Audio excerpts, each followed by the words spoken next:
আসসালামু আলাইকুম। Cooking studio by আইজা চ্যানেলে সবাইকে স্বাগতম। পাতলা খিচুড়ি কম বেশি সবাই পছন্দ করে, আর বৃষ্টির দিন হলে তো কোনো কথাই নেই। গরম গরম এই পাতলা খিচুড়ির পারফেক্ট রেসিপিই কিন্তু আজকে আমি আপনাদের সাথে শেয়ার করব।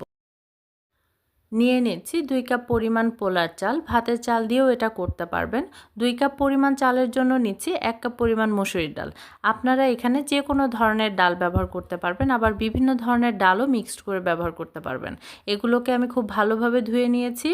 আমি আজকে পাতলা খিচুড়ি প্রেসার কুকারে রান্না করব। একইভাবে আপনারা পাতিলেও রান্না করতে পারবেন। ধুয়ে রাখা চাল ডাল দিয়ে দিলাম। লাগছে 1 চা চামচ হলুদ গুঁড়া, 1 চা চামচ মরিচের গুঁড়া, 1 চা চামচ ধনিয়ার গুঁড়া আর 1 চা চামচ জিরার গুঁড়া।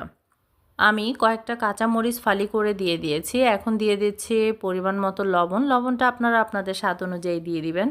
দিয়ে দিচ্ছি একটি মাঝারি সাইজের পেঁয়াজ কুচি, 1 টেবিল চামচ আদা বাটা, 1 টেবিল চামচ রসুন বাটা। আর এখানে চাল ডাল মিলিয়ে 3 কাপের জন্য আমি মোট 15 কাপ পানি ইউজ করেছি। পানিটা আপনারা আপনাদের স্বাদ অনুযায়ী কম বেশি করে নেবেন। চাল ডালের এই মিশ্রণটিকে একটি চামচের সাহায্যে ভালোভাবে নেড়ে চেড়ে আমি প্রেসার কুকারের ঢাকনাটা ভালোভাবে সেট করে দিচ্ছি। আপনারা একই নিয়মে প্রেসার কুকারে না করে পাতিলেও এটা করতে পারবেন। আমি এখানে একটা সিটি দিয়ে নেব, তারপর 10 মিনিটের জন্য দমে রেখে আমি প্রেসার কুকারের ঢাকনা খুলব। 10 মিনিট পর আমি প্রেসার কুকারের ঢাকনাটা খুলে নিচ্ছি। দেখতে পাচ্ছেন আমার চাল ডাল একদম পারফেক্টলি সিদ্ধ হয়ে গেছে। আপনারা একটু চেক করে নেবেন চালটা সিদ্ধ হয়েছে কিনা। যদি সিদ্ধ না হয় আপনারা আরেকটা সিটি দিয়ে নেবেন। যদি মনে করেন পানিটা একটু কম হয়েছে, তাহলে আপনারা এই পর্যায়ে একটু পানি অ্যাড করে দিতে পারেন।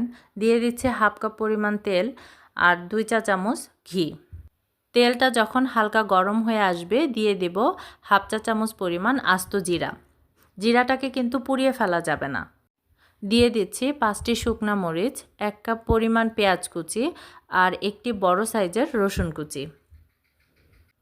এগুলোকে নেড়েচেড়ে অপেক্ষা করছি গোল্ডেন ব্রাউন কালার হয়ে আসা পর্যন্ত। বাগারের এই পেঁয়াজটাকে কিন্তু পুড়িয়ে ফেলা যাবে না। যদি পুড়িয়ে ফেলেন তাহলে খিচুড়িটা খেতে তিতা লাগবে।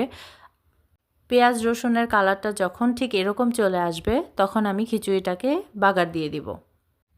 আমি খুব ভালোভাবে এগুলোকে মিক্সড করে নিচ্ছি আর লো হিটে 5 থেকে 7 মিনিটের জন্য খিচুড়িগুলোকে আমি রান্না করে নিব। খিচুড়িটা কতটা পারফেক্ট হয়েছে আর কতটা মজা হয়েছে এটা বোঝার জন্য অবশ্যই বাড়িতে একবার ট্রাই করতে হবে। এই তো তৈরি হয়ে গেল পাতলা খিচুড়ি।